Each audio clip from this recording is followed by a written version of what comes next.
Hi, I'm Rachel, and this is my AM reading video for Friday, April 12th, 2024. Going up on a Saturday, I hope. I'm filming pretty late, and my battery's being kind of mean to me, so we'll see how this goes. Might be a good time to keep things short and sweet. So anyway, jumping right into it, this is my first AM reading video of the month. So in that vein, I will share my March literary newsletter down below. In my literary newsletter, I recap literary stories that caught my fancy.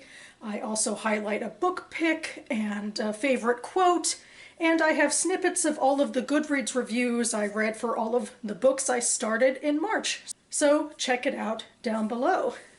Next order of business, I am reading short stories out of literary magazines in these AM reading videos, one per video. Right now I am reading out of Pembrooke magazine, issue number 55. This sounds very rote, speech-like. I mostly enjoy reading these stories, but this one I have some iffy feelings on.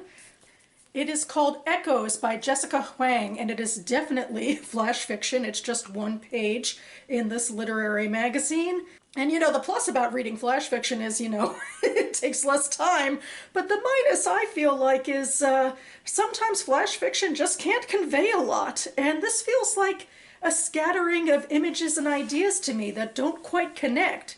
We have this protagonist, Claudia, who picks up a coyote figurine, thinking of getting it for family members. We have some visceral scenes of her, like in what seems like Southwest American cave system, and there's an unfurling bat, and some of that imagery is amusingly kind of vampiric.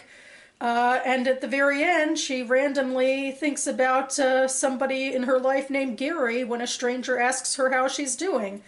And I just feel like, these don't connect as images of a story. They're all viscerally written, she's a competent writer, but, philosophically, why is this a story? So I guess that's where I come down, at least with this piece of flash fiction. The first book I finished this month also, I guess, is a little iffy. That sometimes a collection of essays doesn't have as strong a through line through it as other pieces of literature, but that's not the most compelling thing to really say about this essay collection, which is what I listened to on audio, Where the Line is Drawn by Raja Shehadeh. Shehadeh is a Palestinian author who was born in Ramallah in 1951, remains in the West Bank, and this is a collection of essays he published a couple of years ago. The essays themselves span from when he was a young man shortly after 1967, when the occupation of the West Bank by Israel began, and then it goes into more modern days, and in that way it tracks his erased idealism and growing cynicism as indeed the occupation has only become more entrenched and more abusive and worse for Palestinians.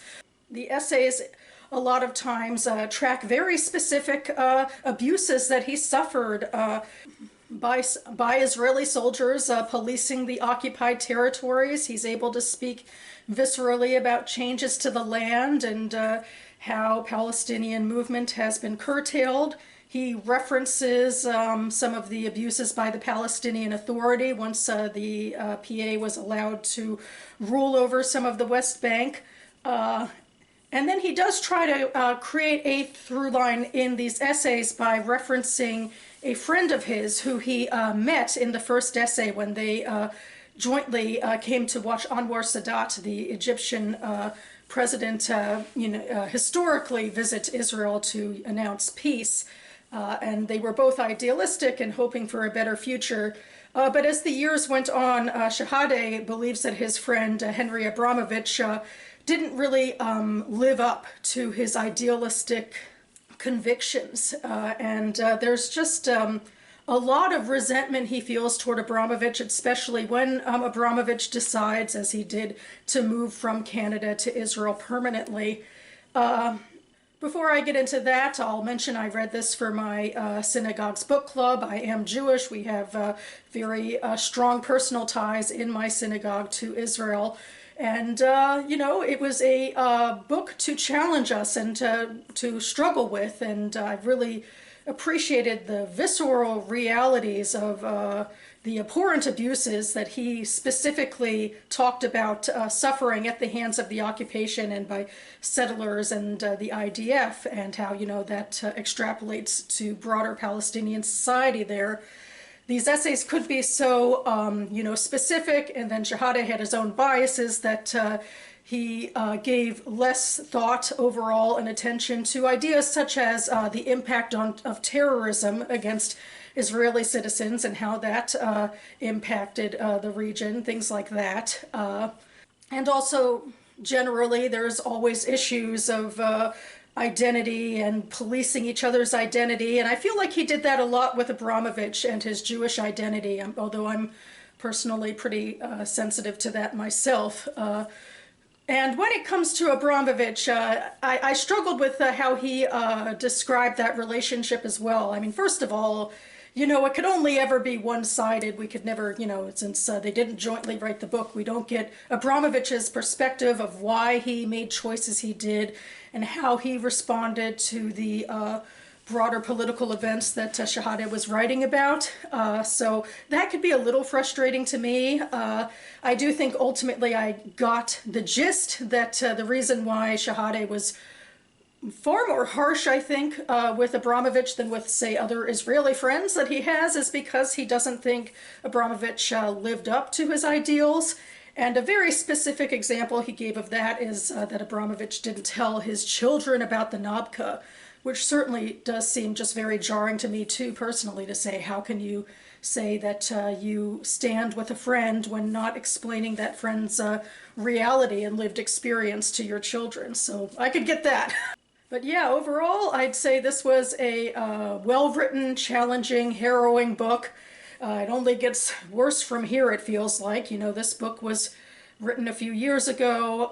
Just as I started to read it, Shehadeh wrote a opinion piece on The Guardian about the war in Gaza and post-October 7th, which is also, of course, understandably very bleak. I'll link down to that below. And then, you know, it's like we're a step removed again as I'm sitting here recently after Iran launched a few hundred missiles at Israel and what's that's might do to destabilize things further. So things are very fraught. And I'm reminded how good it is to challenge ourselves. We talked about that a lot in my book club about, you know, taking in different truths and different realities for different people when narratives conflict, and just how important that is, especially as conflict is escalating. And so I'm very grateful to have read this book. Certainly on a lighter note, I am in the middle of Well Met, Renaissance Fairs and the American Counterculture by Rachel Lee Rubin. I had hoped to read this in March, but alas, my schedule got away from me there. I definitely wanted to get to it quickly in April because I picked this book up as part of my BookTube Spin TBR, which is a quarterly TBR game I play, and I'll link to that last video down below. And I'm hoping, you know, now to play again soon to, you know, get my Q2 book rolling. But anyway, I was really excited to put this book on my list because I am a big aficionado of the Maryland Renaissance Festival. Although after reading this book, I feel like I have to, you know, dock a few of my own credentials because there's certainly people who are far more involved than I am. And this book talks about the genesis of the whole Ren Fair project and how it was tied so much into counterculture in the 60s, which is really fascinating. And it talked about the specific ways that it started up in Southern California by people there.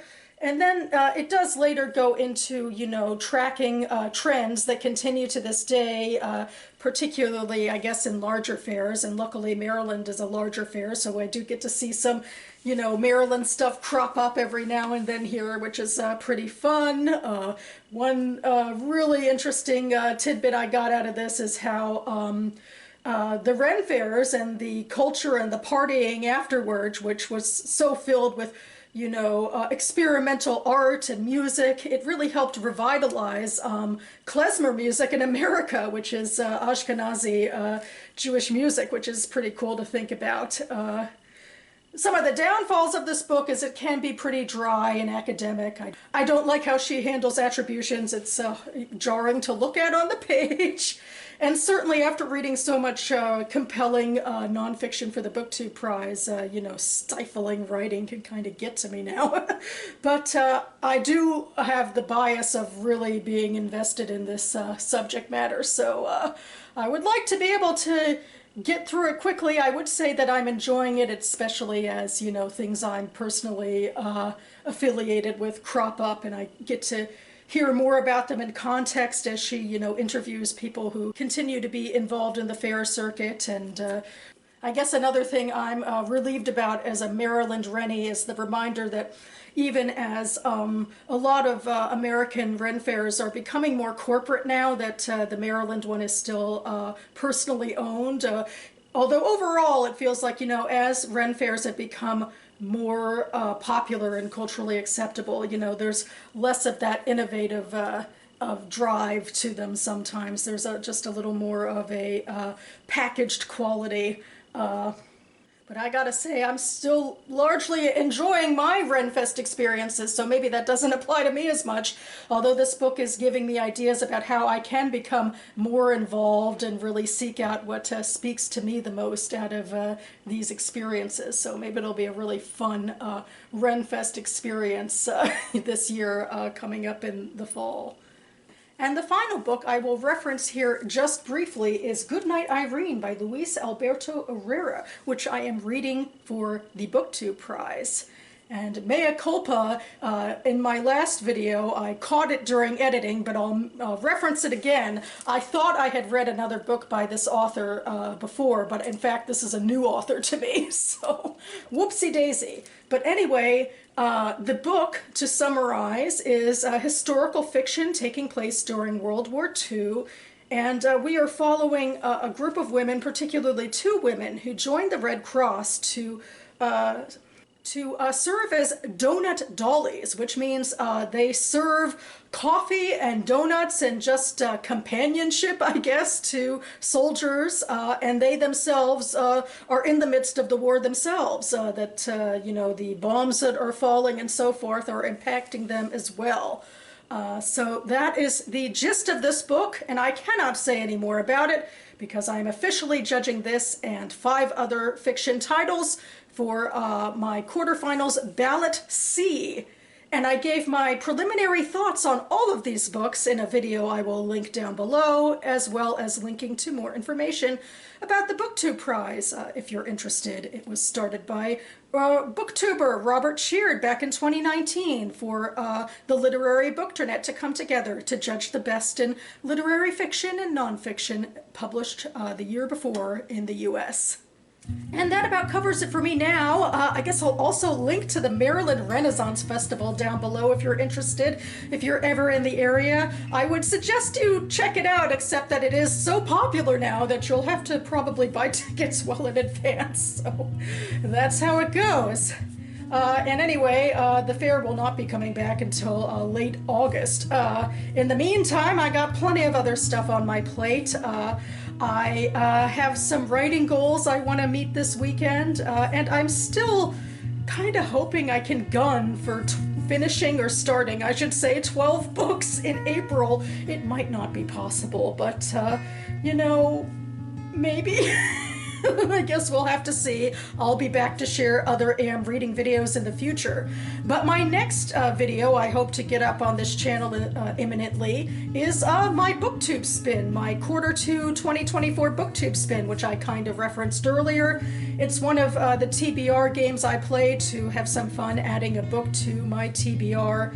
It involves making a list of books in separate categories and then spinning a spinny wheel to choose which one you actually read. And it was brought to BookTube by Rick McDonnell. So stay tuned for that. I will have an audience component to it in case you want to play along.